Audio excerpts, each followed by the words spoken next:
Nearly every video we shoot for this channel uses our top-down shooting rig in some way. We use this setup when we're trying to explain something on the whiteboard, to show something that we're building.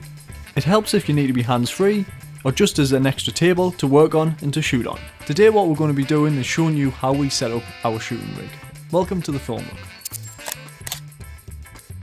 Let's start off with the table. The top is made out of MDF, which has been varnished so it can be easily cleaned.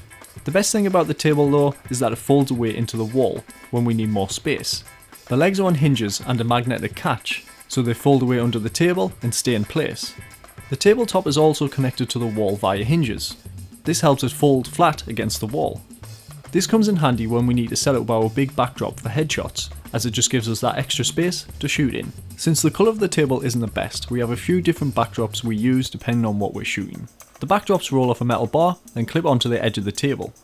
First we have a white backdrop that gives us a seamless, clean look. We also have a black backdrop which does the same. Also we use one of these green cutting boards that gives us a nice contrast in colour. Finally we use a whiteboard which allows us to draw images to complement the subject matter. The way we mount the camera is by using a monitor stand that you would normally use on your desk. We've modified it by connecting the quick release plate to a piece of wood. The one we used is a Manfrotto 323 RC2 quick release adapter. Then we attach this to the monitor stand in the same way as if you were attaching a monitor. Since the cameras we use on the shooting rig are small mirrorless cameras, there's no weight issue as the stand is built to hold monitors that are much heavier than our cameras. With the arm you can adjust the height, move it backwards and forwards, tilt it left and right until you get the frame that you want.